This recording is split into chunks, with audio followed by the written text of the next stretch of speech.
Ahí arrancamos, ahí se escucha. Bueno, gracias por estar con nosotros. Mi nombre es Inde Pomeraniec, soy periodista de Infobae.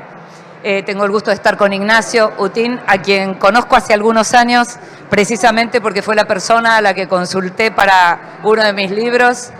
Porque Ignacio es, diría yo, la persona que más conoce un territorio que para la mayoría de la gente empezó a sonar un poquito el 24 de febrero con la invasión a Ucrania.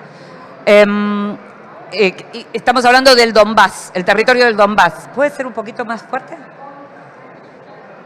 ¿Sí? ¿Se escucha? Bueno. El territorio del Donbass. Cuando yo te llamé, estamos hablando del año 2019. Vos habías estado ya en ese lugar, habías escrito sobre ese lugar, estabas trabajando sobre ese lugar y era casi como hablar en el aire, porque muy poca gente sabía exactamente qué era el Donbass. Estamos hablando del este ucraniano que ahora todos prestamos atención. ¿Cómo llegaste al Donbass? A todo esto, Ignacio Utín, que está conmigo, es esta persona que conoce tanto el territorio ucraniano y el territorio del este ucraniano. Ignacio es periodista, es analista internacional, escribió algunos libros, libros que se pueden conseguir acá, que aquí él tiene uno en la mano, que es Ucrania-Donbass, una renovada guerra fría, un libro que acaba de tener una segunda edición actualizada y ampliada. Y escribió también un libro que se consigue en Bajalibros, es un ebook. Recomiendo leer ebook. Cuando los libros no se consiguen en ebook, se pueden conseguir y entonces no nos quedamos con las ganas de leerlo. Y es Ucrania, crónica desde el frente. Ignacio es especialista en lo que tiene que ver con el este europeo, con Balcanes y con Ucrania. Está con nosotros y vuelvo a preguntarte, ¿cómo llegaste al Donbass? ¿Qué tal, Inde? Buenas tardes. Antes que nada, gracias por la invitación. ¿Cómo llegué a esta zona?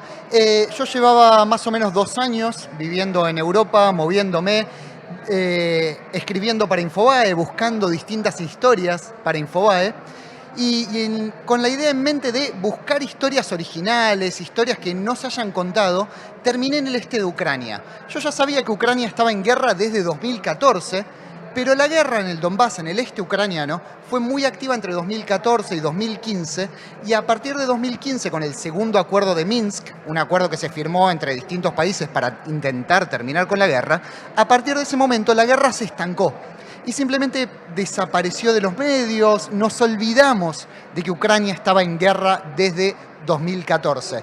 Entonces a mí me interesaba mucho saber qué fue de eso, qué fue de estos 2 territorios que se autoproclamaron independientes, 2 territorios en el este de Ucrania que el Estado ucraniano no controla, que tienen sus propias banderas, que tienen su propio gobierno, que tienen su propio banco nacional, sus propias universidades nacionales, su propia liga de fútbol. ¿Cómo se vivía en ese lugar en medio de una guerra estancada? Me acuerdo que cuando hablamos yo te pregunté cuestiones que tenían que ver con la vida diaria, digamos, con la vida cotidiana, con las complicaciones que surgían de tener un país dividido, porque para los que veníamos siguiendo en política internacional lo que tiene que ver con Ucrania, sabemos claramente que lo que pasó con la invasión no pasó de la nada, sino que efectivamente hay una guerra que se viene llevando desde el 2014, pero que, y más allá de la historia, a partir del 2004 hay una mitad de Ucrania, por ser, por generalizar un poco, hay una mitad de Ucrania occidental que quiere pertenecer más a Europa, mientras la parte del este está más cercana a la cuestión histórica que tiene que ver con Rusia. Y me acuerdo que me contabas, que yo te preguntaba, y me hablabas de lo que significaba ir desde Occidente a el este ucraniano, la gente que tenía que salir del este para ir a Occidente a cobrar pensiones, las dificultades. ¿Podés contar un poco cómo era esa vida cotidiana, digamos, esos pasos fronterizos dentro de un mismo país? Exactamente. Bueno, si le preguntás a la gente del Donbass te van a decir no es un mismo país. Nosotros nos declaramos independientes, somos 2 repúblicas completamente distintas, no tenemos nada que ver con el resto de Ucrania. Pero para todo el planeta, hasta el 21 de febrero, cuando Rusia reconoce la independencia de estas 2 repúblicas, para todo el planeta era territorio ucraniano. Pero de facto funcionaban como 2 países distintos. Y eso significa que hay una frontera entre el territorio controlado por Ucrania y el territorio controlado por los separatistas. Y es una zona a la que el Estado ucraniano no puede llegar. No puede pagar jubilaciones, no puede pagar pensiones, no puede sostener a la educación pública.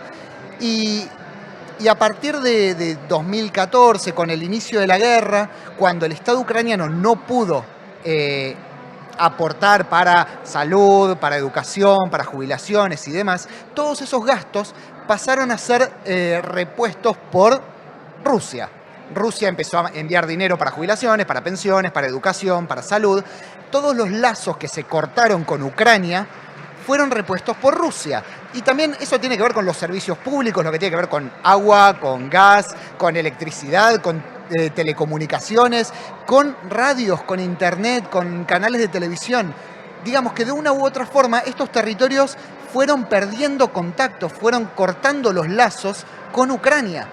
Recordamos que es el mismo año, el 2014, en el que Rusia anexa Crimea para Occidente y la recupera para los rusos. Según los rusos, lo que se hace es recuperar un territorio. O sea, es ese mismo año. Y lo que vos estás contando, que uno ha visto en otros países, de pronto conflictos en donde el Estado central no puede llegar y muchas veces ese lugar es ocupado por organizaciones. Y en este caso lo que vos estás señalando es que es ocupado por otro país, que es Rusia, que hasta el 21 y el 24 de febrero de este año no reconocía de una manera muy abierta estar ahí.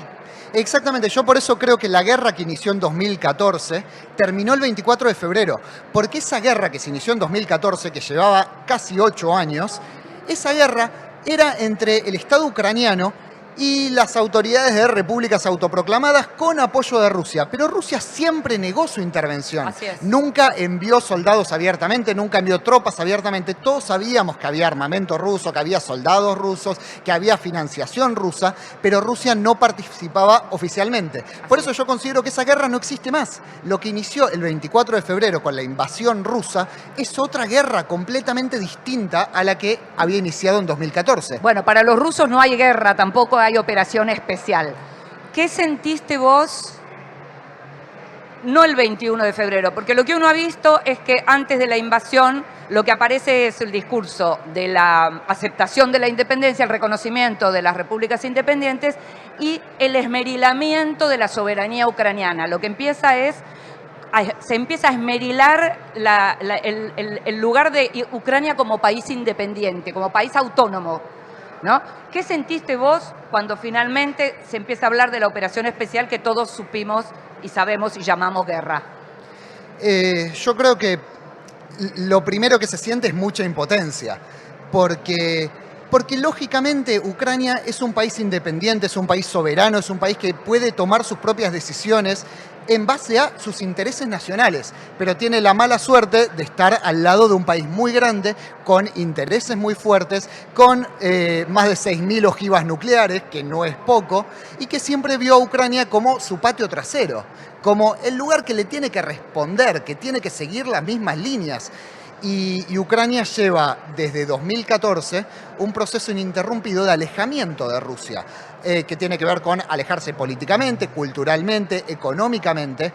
Y cuando en 2019 se modificó la constitución ucraniana y a partir de entonces hay un mandato constitucional que obliga a cualquier mandatario, sea del partido que sea de las ideas que sea, porque hay un mandato constitucional que obliga a Ucrania a intentar incorporarse tanto a la OTAN como a la Unión Europea, para Rusia es un golpe muy fuerte. Ya no tiene que ver solo con una amenaza a la seguridad nacional rusa, tiene que ver con una amenaza al orgullo ruso. Me están sacando, me están robando a un país que era mi patio trasero, que era un aliado mío tradicionalmente, que era parte del mundo ruso, el Ruski Mir, como se dice en ruso. Eso es mucho más importante que la seguridad. Es un golpe al orgullo nacional ruso. Claro, pero en este sentido no hay manera de legitimar esa invasión. Uno podría decir no hay guerras justas. Sin embargo, hay guerras que se justifican en orden de la defensa nacional. Más allá de lo que dicen los rusos, se habla de desmilitarizar con militares, digamos, con una invasión. Se habla de desnazificar. Contanos un poco quiénes son los nazis de Ucrania de los que habla Vladimir Putin. Yo creo que todos los argumentos de Putin pueden ser respondidos con un sí, pero. A ver, en el caso de cuando Putin habla de que hay un genocidio en el este de Ucrania contra la población rusa. ¿Hay un genocidio? No, de ninguna forma. ¿Existe sí discriminación? Sí, absolutamente. Hay políticas de segregación, por ejemplo, respecto al idioma, pero de ninguna forma hay un genocidio. Y eso mismo sucede con la idea de los nazis. ¿Existen grupos nazis en Ucrania, neonazis o de ultraderecha o de extrema derecha? Sí, claro que existen. Sí, son un problema. Sí, es preocupante. Por supuesto que existen y por supuesto que hay que preocuparse por ellos. Pero, como siempre hay un sí, pero. Entre todas las organizaciones de ultraderecha, de neonazismo, ultranacionalistas, entre todas esas organizaciones, casi todas tienen su ala política. Y entre todas ellas suman un solo miembro del Parlamento, uno solo de 450. Entonces, ¿existen estos nazis? Sí, existen. ¿Son un problema? Sí, claro que son un problema. Pero no son representativos. Pero no representan a Ucrania. Son una minoría absoluta. Eso no significa que no sean un problema, pero Ucrania no es un estado nazi, de ninguna forma. Decir, como se dijo en más de una ocasión, que Zelensky aspira a una meca neonazi, es un delirio. De ninguna forma Pero Ucrania es un estado nazi. No solo por el argumento que podemos dar que tiene que ver con que el propio Zelensky es judío, que ya habría una contradicción en sí misma, sino básicamente por esto que estás señalando vos en relación a la falta de representación, digamos, de representatividad en términos políticos de esos grupos, ¿no? Sí, pero de todas formas creo que corresponde insistir con esto. Yo sé que hoy por hoy el principal problema es la invasión, claramente es el tema central del que hay que ocuparnos, de los muertos civiles, de los bombardeos a zonas civiles, pero el día que termine esta invasión, ojalá que sea pronto, pero el día que termine esta invasión, Ucrania se debe una autolectura, se debe una relectura histórica que tiene que ver con el rol de estos grupos neonazis, que tienen mucho que ver con la propia historia de Ucrania. Ucrania durante la Segunda Guerra Mundial pertenecía a la Unión Soviética. Durante la invasión de la Alemania nazi a Ucrania, ciertos sectores de la sociedad ucraniana se aliaron al nazismo porque tenían un enemigo en común. Tenían a la Unión Soviética como enemigo común. Y estos grupos aliados al nazismo luchaban por una causa muy noble como es la independencia de Ucrania, pero estos mismos grupos se aliaron al nazismo y llevaron adelante matanzas sistemáticas contra civiles especialmente judíos, polacos y rusos. Hoy por hoy esos grupos son reivindicados, grupos que, insisto, asesinaron a cientos de miles de civiles. Y eso no es propaganda rusa. Hace poco se inauguró un estadio que se llama Roman Shukhevich, como el líder del UPA, del ejército insurgente ucraniano, y este muchacho, Roman Shukhevich, llevó adelante una matanza contra cerca de 100.000 civiles polacos. No fue Rusia la que salió a criticar que se pusiera un estadio Roman Shukhevich, fue la FIFA. El presidente de la FIFA salió a decir, esto no se puede hacer. Fue Polonia, y Polonia no es un país prorruso de ninguna forma.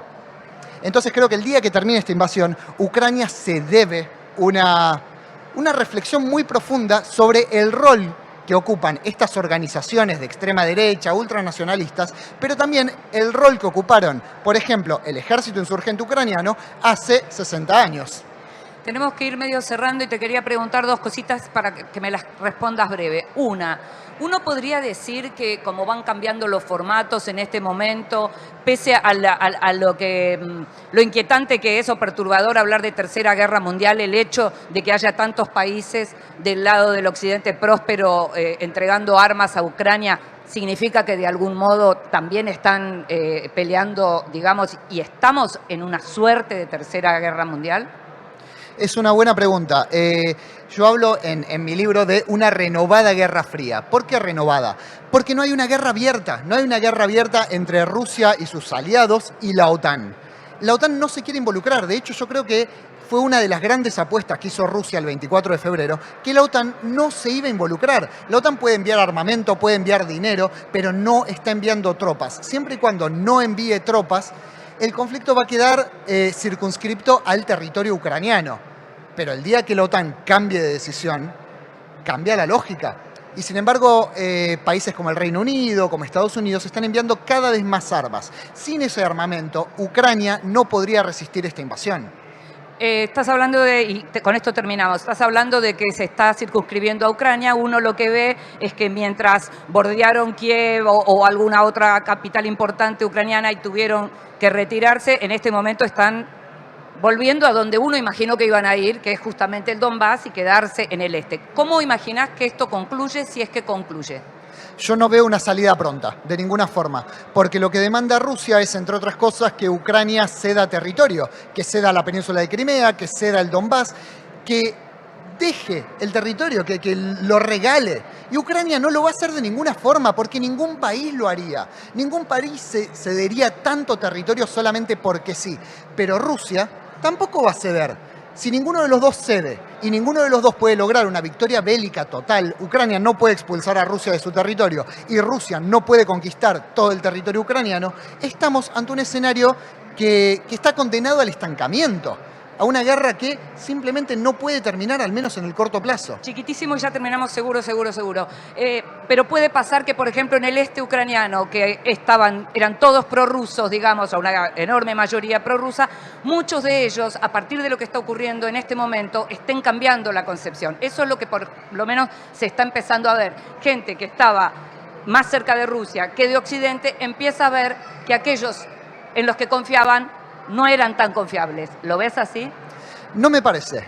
Si vos te referís a ciudadanos del este de Ucrania, yo creo que a esta altura reciben tanta información tan repetida de nos están atacando los ucranianos que son malos y nos quieren asesinar porque van camino a un genocidio, que es imposible que cambie la lógica. En las autoproclamadas repúblicas populares de Donetsk y de Lugansk, la propaganda es constante. Como dentro de Rusia. Exactamente. Y es aún peor porque los boletos de colectivo tienen la bandera separatista. Es un estado de propaganda constante como en la Unión Soviética. Entonces no hay forma de que cambie la mentalidad porque no hay ningún tipo de libertad de expresión, no hay ningún tipo de libertad de prensa y hay propaganda constante. Propaganda constante que les dice todos los días a los ciudadanos del Donbass que los nazis van a venir a matarlos. Claro. Entonces es muy difícil que cambie eso. De hecho, ya para ir terminando, traje un imán para mostrarte que compré en esa zona que dice Yagarshu Shtoyanie Ukrop. Ukrop es una forma muy despectiva de referirse a los ucranianos. El imán dice, estoy orgulloso de no ser un ucraniano, palabra despectiva. De eso no hay vuelta atrás. Es muy difícil volver atrás una vez que tenés a un porcentaje muy alto de la población que simplemente odia a Ucrania. Es muy difícil volver atrás. Por eso creo que la guerra no puede terminar pronto. Nos tenemos que ir. Lo que les digo y lo que dice Ignacio tiene que ver con esto de que nos tenemos que preparar para una guerra larga, a la que seguramente ignoraremos bastante, o por lo menos muchos intentarán ignorar, como la ignoraron durante 8 años. Los que quieren saber más tienen los libros, el libro en papel, tienen el libro de Indie Libros, buscan a Ignacio Utín, allí está su nombre, lo pueden encontrar y lo pueden escuchar y lo pueden leer en las redes sociales, que es quien más conoce este territorio. Muchas gracias.